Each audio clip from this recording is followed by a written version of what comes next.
Difficult times build character. This isn't just a show, this is real life. It's not about how you start, it's about how you finish. You gotta see it before anyone else can see it. Every second, every minute, every day.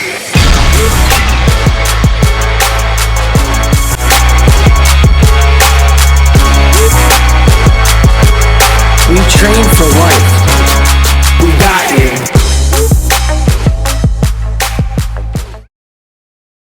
Welcome back, everybody. We are here. Episode number 7, the Relentless Way podcast. I'm here with my longtime friend and business partner, Matt Strout. We are focusing on the topic of editing conversations today. As always, we're here to bring you some good stuff, good material, good conversation. Just put some good words in your ears and through your devices that you're listening on or watching. Our goal is to spread it to the world, right? Spread it out there. Spread it to our relentless community front and center to start with. Bring them back to episode 1. If you're listening to episode 7 now, share episode 1. Bring them back to that episode and tell them to listen from the beginning and follow the journey, right? Follow that relentless journey. We appreciate it. If we're not delivering the goods, as we always say, don't share it. You know, let us know. We love feedback, comments, questions, anything you guys have. We're always open to it. We normally don't do this, but today I want to read over the description that is going to go with today's episode. It is a topic that maybe isn't as widely used, so I want to familiarize everyone's ears with it and just allow you to kind of be in it with us through the whole episode and not like afterwards understand kind of where we're at. So there's a difference between becoming emotional, thrown off, and flat out wasting your energy and time. That difference is the way you conduct yourself in conversation. Hence, editing conversations is life. It's the name of the game for us today.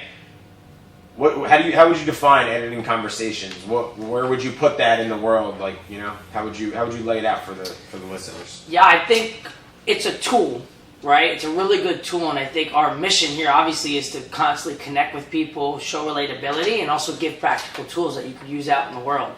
So I'm going to shout out my man Andy Frisella with the MFCEO project, that his original podcast that he started, which was hit me really in a really good time in my vulnerable growth of becoming an entrepreneur. And this was something that he threw out, and just the topic of it obviously caught my eye. I'm like, what's this? And then when he goes in on it, I was like, wow. And then from there it was about applying it constantly, and now I'm at the point where I use it on a regular basis and I'm giving it out. Developing it every day. And I think the way that I would define it is to try to do it simple first and then we'll dig deep, is just the ability to be in a conversation but not get lost in it, not let someone else sway one way or the other, and to be able to hold yourself true to whatever you feel or think. Simply put, is to not try to win conversations anymore, okay? And I think it's something that we all do innately. Like, it's like, especially if you're passionate, we're two very passionate people, so it's like if we're feeling something or we feel a certain way about something, it's like deep, it's in our hearts. And I think it's a gift and a curse too, right? Because especially in the beginning of something new, when you are opening up something new, and by opening up something new, I just mean like a new chapter in your life, right? So I would use this for anybody that is looking to make that first step towards becoming the next best version of themselves. It doesn't have to be entrepreneurship, right? But entrepreneurship could also be labeled as just developing yourself, right? And then what you do with that is up to you. You could be the best self and still work for a company and be your best self inside of the company. Right. So you can't go wrong with these tools. So for us coming up, right, we were 19, 20 years old, and we went out on our own and we opened a business, right? And it was very rare. It was a rarity. It was like we were young, we had no clue what we were doing, but we were passionate about an industry and about what we wanted to do. We wanted to help people and make people better, right? Pretty simple, like where we started to where we are now. And I think when it all started is you start getting people that want to add their 2 cents, right? They have something to say. Maybe you shouldn't do this. Maybe you should do that. And I think the majority of people are going to give it out of a good place in their heart because they're trying to like look out for you and give you different perspectives. But there also comes a time where you need to be able to stop for a second and say to yourself, number one, where is this coming from? Okay? And I mean this in the nicest way, but this person that's coming at me and giving me this advice, what do they know? Where are they from? What have they done in the space that I'm in right now and trying to do? That's number one for me. And I mean that, like I said, very nicely, but at the same time, like, if you've never done what I've done and been through what I've been through, then it's just going to be a little bit more difficult for me to really value your criticism or comments or suggestions. Mm-hmm. And now in the beginning, I was very combative coming up. Like, I didn't want to hear nothing from nobody. I know everything. Like, and I just felt very defensive because I knew that I was doing something so different. And I felt like it was, people people have to come at you. Right, like, what are they? Exactly. So it's like you feel an obligation almost to step up and defend it, right? And it took a long time, but it almost gets to the point where, like, this is what we're doing. This is who we are, and we're not looking back anymore. And from that, when I heard this for the first time, it really allowed me to look at things differently and almost like step back and like oversee the conversation like from almost like a bigger place, like subconsciously, and kind of tell myself like, all right, relax. Let's not try to win this conversation. Let's just know my perspective on this and hold it true to my heart. Let me listen to this other person and hear what they have to say. And then from there, I could really filter through those things. So I could say to myself, this did two things for me, right? This either reiterated what I'm doing and what I feel is true in my heart and I should keep doing it, and or I learned another perspective now. So either it also changed or evolved my thought processes on certain things, or it really just made me say, wow, I really don't want to do that or think like that too, right? So it gave me like another take on it. So I think ultimately it just sharpened the sword. It just allowed me to say to myself, now, wow, I am doing what I want. I don't want to think like that. I don't want to have that perspective on things. Like, and I think after a while you start realizing that like you can take good and bad from any situation. And you and I have spoke on this before. One of our like almost secret weapons without knowing it coming up young was being able to watch a lot of our older cousins, and family members, and almost like always be assessing without knowing it and kind of like learning from their actions or words or experiences and saying, all right, well, I like that, so I'm going to try to do a little bit more of that, or I really don't like that, I don't want to really be like that, So all of a sudden now, before it was almost just kind of like happening because we were just like figuring it out and we wanted to give up. And now it's like a purposeful tool that we have in our belt that we pull out and we use pretty regularly, I mean, you think about it probably every day, right? More than so we think, yeah. I think, so again, we could go a little deeper on it, but I think that baseline, it would be starting point, is the ability just to maintain yourself inside of a conversation and not get lost. Yeah. And where it brought you to the point that it brought you to, when you were the most confident in these situations, was starting with defining yourself, right? Mm-hmm. So what we learn is early on when we're in these situations and when we're having these conversations with people, potentially we haven't defined ourselves yet, or we think we have, but we haven't. Mm-hmm. So what I found is if I could sit here and talk to my 21-year-old self right now, I would say, take a deep breath, step back, be patient, and most importantly, really figure out who you are first and what your mission is and what you're really doing. Mm-hmm. It's not that easy though, because it took us 5, 6, 7, 8, 9, 10 years to truly define who we are, right? Mm-hmm. And still working on that and developing that. And what that does is it brings a different person to the conversation, right? So when we sit down at the point we're at now, you're able to have that conversation and leave the emotion out and leave the pride out and leave the things that maybe ruffle your feathers and might have got you worked up and wouldn't allow you to go on and finish that conversation, or it would go a different direction, right? And we've talked about it from friends to family to customers to clients to team members, people that you're leading, if you don't deliver in the right way in any conversation, and especially valuable ones, it could be detrimental, right? So no one wants that. Deep down, no one really wants that. In the moment, any good person, they look back when they have a conversation that maybe ends a relationship or puts a relationship in a bad place, and you lose sleep over it. No one truly, a large percent of people in this world truly are okay with not having disconnect because of the way one single conversation went in their life. So I think for me, it starts with that, but it's a hard place to start. And from Matt's description that he just gave, that's where we're at now. So it shows it's a hard place to start because we're 30, 31 years old, and we've been in the industry and involved in these conversations and situations for the last 10 plus years. So it's defining yourself to start, being confident in the conversation because it's the way you carry yourself and it's about the delivery, right?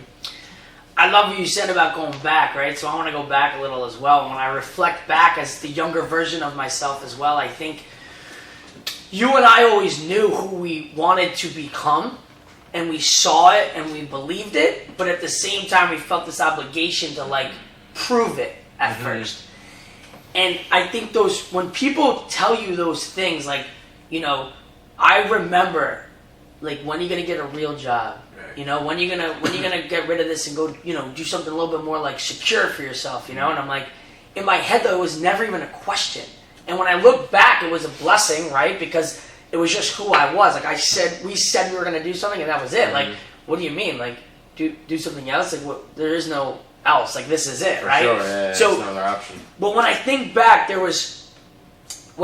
at the end of the day, when the dust settled and we weren't in it and it was quiet, I've had so much, I come from anxiety, and I had so many sleepless nights. I would stay up, I would stay outside. I used to stay up a lot at night and just stay outside and just think and dwell and be anxious.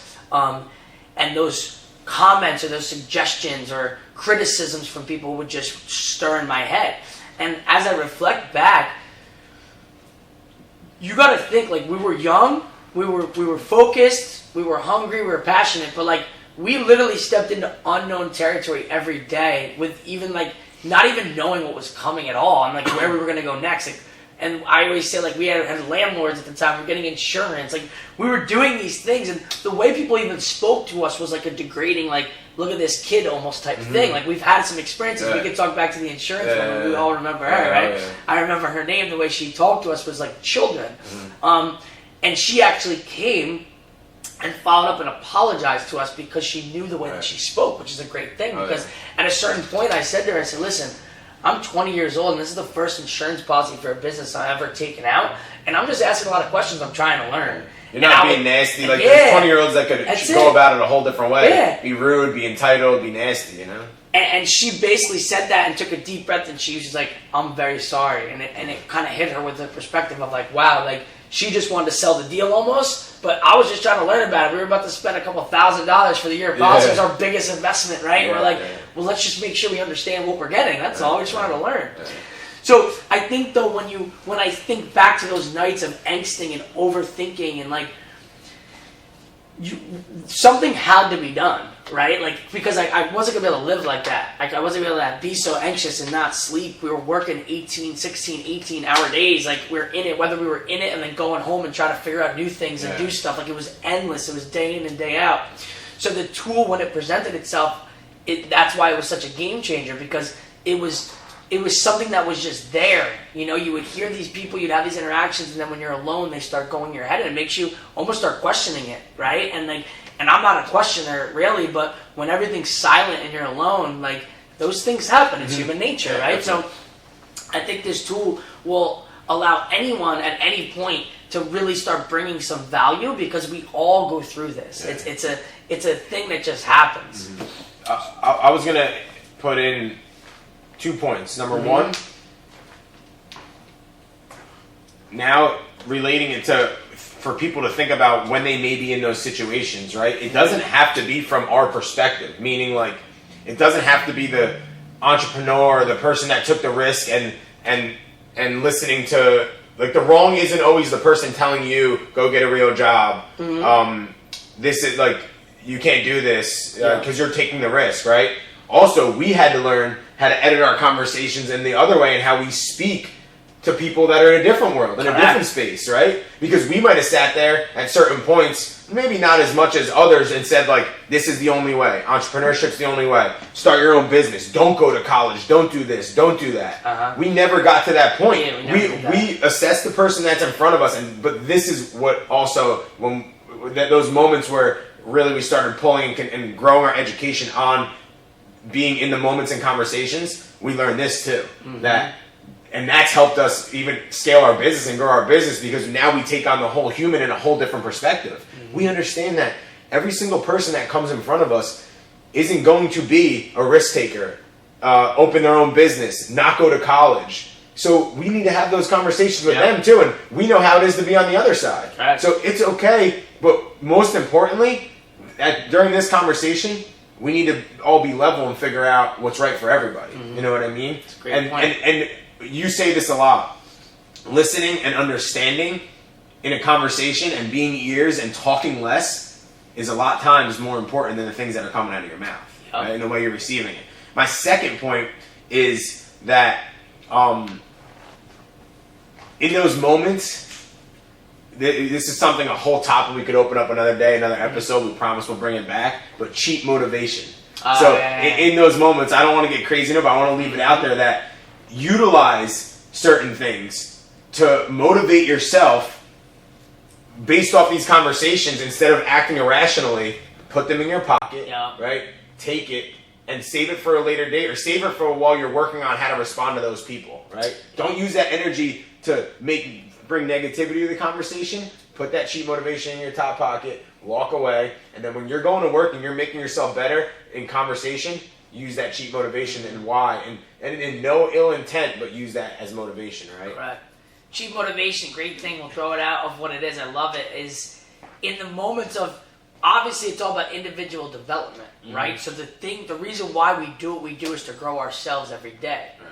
So it's always that intent. That's the goal. But listen, we're all human beings. You're not always going to wake up and just be like ready to get it. It's human nature, right? So cheap motivation for us is used in those moments of tired, exhausted, and not just physically, but mentally, emotionally. Like when the whole being is just tired, you just don't feel it. That's when you dig into that pocket and you pull it out and you think about that person saying, a couple taglines I remember, like, when are you going to get a real job? Or, call me up when you decide to close down so I can buy all your stuff from you. I got that a couple times, right? And listen, everybody has to each their own. That's not the way that I operate. That's how they were operating to me. And in the moment, I was like, why are they coming at me? But it was their own personal thing. It had nothing to do with us, really. But at the same time, I put it in my pocket. And if I needed to get up early or stay up late or make an extra call or whatever that extra was to get us to the next level, I think about that person. I'm like, no. And I'll make the call. Or I'll get up and I'll start moving my body. And the next thing you know, the juices start flowing and then we get to work, right? So really great point, great tool. And it's something that you could constantly use, but don't get lost in it. It's cheap for a reason, because it's when you really, really need it, you pull it out, but it shouldn't be the everyday motivation. Preview, maybe the next episode. So I want to real quick throw out the tool for editing a conversation. Like when you're in the middle of it. Yep. Like when you're in the middle of it and you feel it start happening, right? You all start feeling that little something going. You're like, you have a decision to make now. Like, I'm starting to feel a little heated. I feel like defending my point of view. You got to know, like, is this a time and a place, right? Timing is everything. We know that.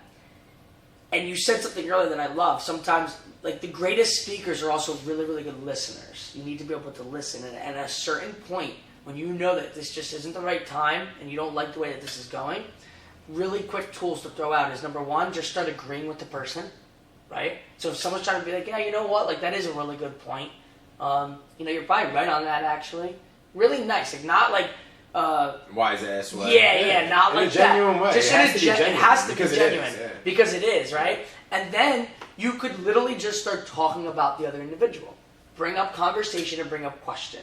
Because the reality is 9 out of 10 people enjoy speaking on themselves, right? So you're going to go from that person having a really strong opinion about what you should be doing or not doing or changing this or changing that. And then you kind of start just very gently yeah, you know what? That's actually a really good point. I'm going to take that into consideration. I'm going to write it down. I'm going to sit. I'm going to think about it. Thank you very much for that. How's everything on your end? What have you been up to? Start asking questions. Next thing you know, that conversation will just fully be about that individual, and then at a certain point, you'll find your way out and just say, you know what? It was really nice catching up with you. I look forward to talking to you again. Boom, over. And now what did you do? Number one, you honestly gave that person some really good energy for the day, right? We all love giving out other things. So that person's feeling pretty good. They got a chance to talk about themselves and to feel some energy about themselves in that moment, as well as you didn't lose yourself in the moment, and you were in control of the situation. And that's a really hard thing too, is to really feel control, whether it be good or bad in a situation, especially to not be irrational, whether it be physically or verbally in that circumstance. Like to really be present and to own it and be true and be calm and cool. And remember, that person is going to walk away from the conversation if you handle it the way that you just explained, right? They're going to listen to you. They're going to process the conversation. They're going to walk away from the conversation, and most likely, as most cases that you just said before, they're going to follow back up with you, or next time you're with them, that person will slowly become one of your best friends and someone that is very close to you. Because most of the people we're dealing with, as we mentioned, it's good intention. Like, you know, whoever it is, if it's a family member, a friend, like, no one off the bat is coming in trying to pull you down and take you down, especially in these settings that we're at, in these maybe settings that we don't think these conversations would happen, at a backyard barbecue, at a first birthday party, at a wedding, you know, in different moments where everyone's just feeling themselves. So remember that. Remind yourself that. Like, no one is out to get you. Unless you make it like they're out to get you. Right. Or it's a small percentage after that, you know? So just constantly remind yourself that. How important that is to not go into conversations with your guard up too. So talking on both ends, the delivery, your responses within the conversation, but also your initial delivery, how you are. Assess yourself too. Like we've took a moment where we've done that. We've assessed ourselves. Like, are we delivering it in a bad way? Yes, maybe we are. So maybe I need to go back and fix myself, check myself before I start picking out whose conversation I'm going to start editing. That's a really good point. Taking ownership. Yeah. That is another level now. Yeah. So when you leave and you reflect on a situation, take ownership in that moment and say, does that person have some value to anything? Like, maybe they do. You know what I mean? Like, and it's when you let your ego be gone and you just go for the bigger picture, you learn how to. Another great quote, Andy says this as well, and he says, "You don't be the coach you want to be for yourself. You need to be the coach that you need to be in the moment, right?" And the extra to that is that you don't always get to pick how a coach coaches you.